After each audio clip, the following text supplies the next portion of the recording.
Our game starts off with the verification page. Over here, students can enter their NTU email address and obtain a verification code, which will be sent to their provided email. Here, we assume that there is already a database and backend set up beforehand with all the students' accounts so that the authentication process can be simplified. Students will hence only need to provide their emails in order to authenticate and enter the platform. You can also press the escape key to launch a pause menu, where you can configure the game settings, such as sound, or exit to other scenes or pages, which you will observe later. The launching of pause menu via the escape key applies to all pages. Here, we can also observe simple field validation functionalities, such as invalid email inputs or empty field inputs. We also set a limit in the number of times a student can request for a verification code to prevent spamming. Our verification page also has keyboard shortcuts programmed into it, meaning you can press Tab and Shift Tab to navigate through the page and press Enter to submit your details. This verification page is to enter our game world in single player mode. Our game also provides functionality to enter our game world in multiplayer mode, which we will share later on in greater detail. Let's proceed with the demonstration. Once you have logged in and verified, you will enter the lobby. In this world, you can explore this section of our game and interact with non-player characters or NPCs for short. To see if an NPC is interactable, if you approach it close enough, a pop-up will appear, and you have to click Q to carry on the conversation. Press E to repeat the conversation. Here, you can press your right shift key to launch the user menu. The user menu consists of 4 components: the announcement tab, the challenge tab, the mini quest tab, and the player settings tab. The player settings tab has also a tab which lists the leaderboard. Here, you can also update your name and your email, but obviously not the number of points, rank, and position, as that is fixed and determined by your performance in the game. You can also change your in-game character, which we will demonstrate later on. Now, let's click on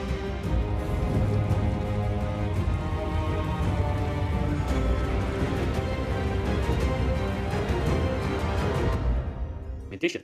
Our rank is Herald, the lowest, and we have 0 points, as well as we are 11th position in the entire game. Let's earn some points and try to get on the leaderboard. But I don't know how to do so. Let's try talking to this person. Oh wow. Interesting. Let's go on one of these 5 quests to earn some points. To go for quests, approach the portal and interact with it.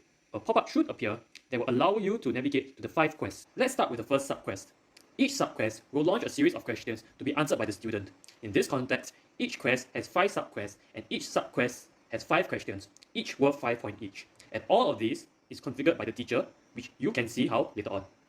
The questions are phrased this way to illustrate the analytics function of our game, whereby easier questions are given to low-ranked users, such as myself, and harder questions are given to high-ranked users, such as not myself. You can also see that since I am doing subquest 6, the game pulls questions from subquest 6 from our database. More details on our database schema can be found in the documentation. Let's carry on with the demonstration. Alright, I have finished the first subquest, and oh no, I got 1 out of the 5 questions wrong.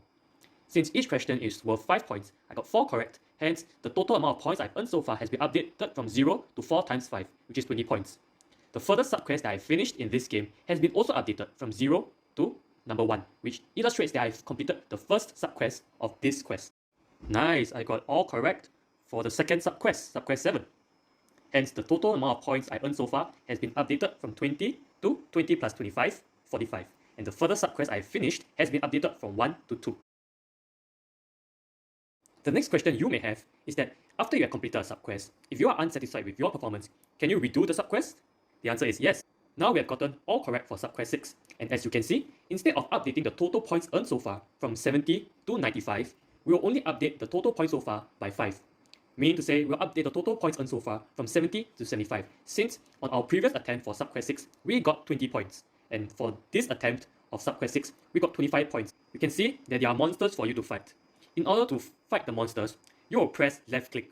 By left click, you will launch a fireball, which if it hits the monster will lose a certain amount of HP, as stated on the HP bar above the monster.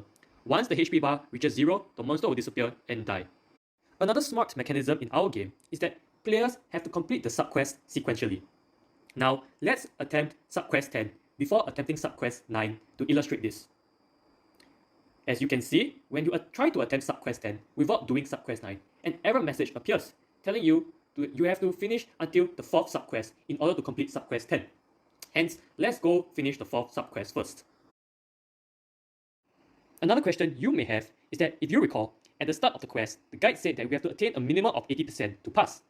That is to say, we have to attempt 4 out of the 5 questions correctly. What if we don't? Let's see.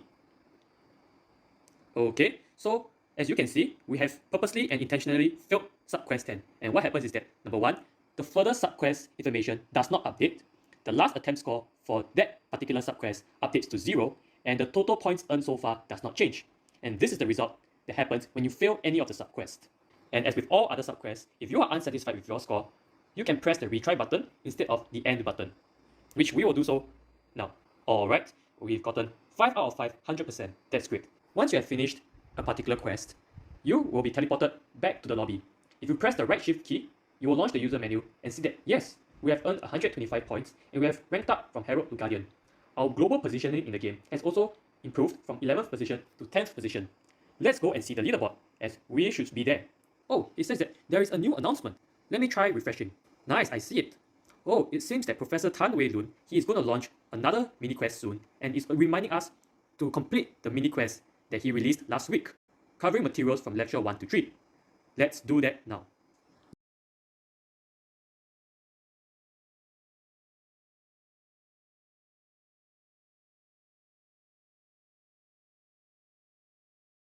I am so close to beating Student 7. Oh, I should wait for the new mini quest that Professor Tan Wei Lun is going to send out soon. Let me try refreshing the mini quest tab. There it is. Let's attempt the mini quest. Great. As you can see, my points were updated from 225 points to 275 points. Let's attempt the challenge. There are no challenges issued to me, so why not I challenge another person? Here, you can configure the details of your challenge, such as the cost of the challenge, the quest that the questions will be from, as well as the difficulty of the entire challenge. You will obviously have to input the details of the person you are challenging, as well as the number of questions. To send and issue the challenge, press the send button. A pop-up will appear, which is waiting for the person you have challenged to accept the challenge. Once he has accepted the challenge, this pop-up will close and the quiz pop-up will appear and the challenge has started. As we have previously specified, the questions from this challenge are from subquest 1 and are all of the easy difficulty. Once you have finished your challenge, we have to wait for the other player to complete the challenge. To speed up the process of checking whether the other player has completed, you can press the check button. The moment the other player has finished the challenge, you will receive a pop-up with the details and performance of both participants. You got 100% and the person we have challenged got 100% as well. Great job. And as we press the OK button, as you press OK, the issue challenge pop-up will close and the leaderboard will be updated accordingly. As you can see in real time, my number of points has increased from 275 points to 300 points and my rank has increased from Crusader to Archon. One last functionality that we want to demonstrate is the ability to change our character. At the player settings tab, you can press the left and right arrow to toggle between the different characters available. As of now, we have only 2 characters, Green Ninja and Orange Ninja. To log out from the game, press the escape key and press log out. To navigate to multiplayer mode, press the bottom right hand corner button and you will navigate to the multiplayer mode screen.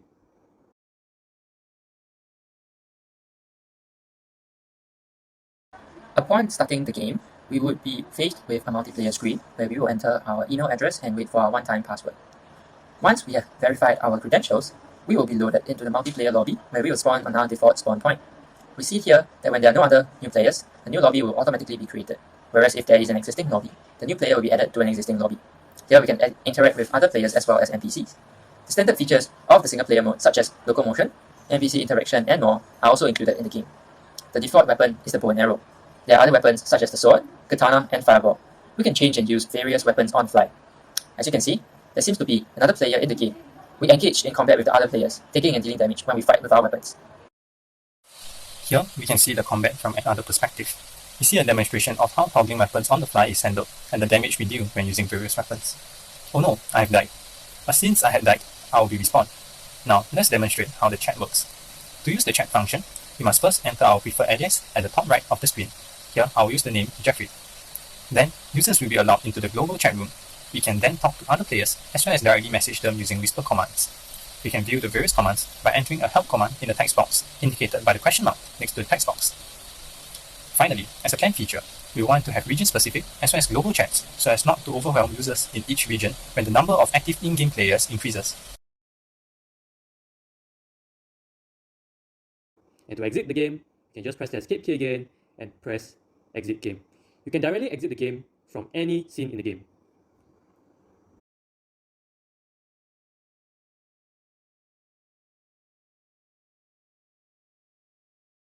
Okay, so this is a demo of our teacher's portal for the admin UI. So at the home page, the first thing that the teacher can see is the broadcast announcement.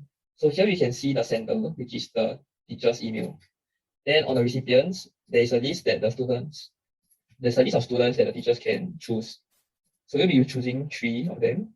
And subject, you can just write a test and header as well. So this is the announcement that the teacher will send. So when you press the post, right, you send it through the API and the teachers will send the email to the students. Yeah, the announcement is sent. So next we'll be moving on to the create.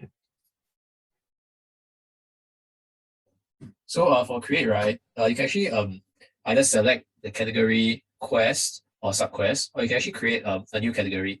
So let's say you click on category, and let's say you want to add a new category, let's say CZ3004. Yeah, you can actually press add here, and you provide a feedback to show you that it has actually been added to our database. So you can actually do this this addition of a new category quest, subquest in the fields above.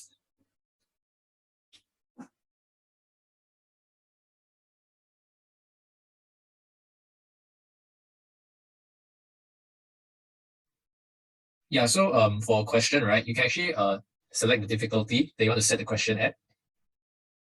And you can add in the question and the options for the question along with the answer and the points allocated to that question. You can press save and add to save it to our database. Yep, that's all for this page. Now we'll be moving on to the question bank.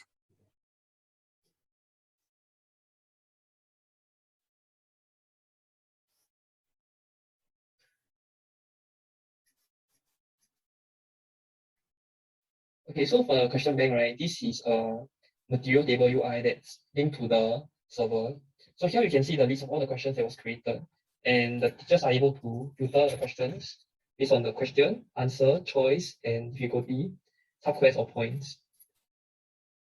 Yeah, so you can see that this is the checkbox filter. Yeah, then you can also search for any question that you want. So in addition to viewing the question, right, the teacher can also modify the question. So let's say they want to change the answer from 3 to 2 or 1. Then you can just press D to save the new response. Then it will be updated. And in addition, you can also create a new column, a new row of data.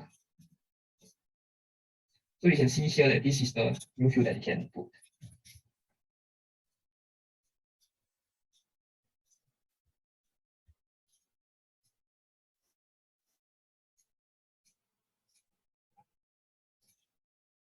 So after they save the question, then it will be updated to the table here. And next, we'll be moving on to assign. Okay, so for the assignment function, teachers can first create an assignment by entering the assignment name, and then also entering some description. So from there, they have to select a student, and then after that, just any single student, then they have to choose a teacher that's assigned by, and create the assignment. So once it is done, teachers can then add questions to this assignment by selecting from any one of these. So you can see that it says that it's assigned to this particular student, and then similar to the question function just now, you can choose a difficulty and then add the question with the options and answers.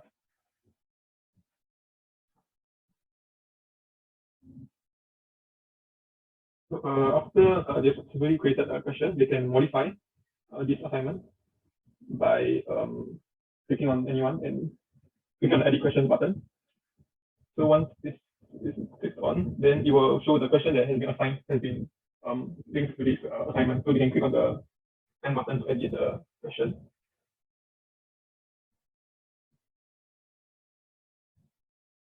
And the table will be updated once the updating is successful. So they can also click on the delete assignment button. So this will delete the entire assignment.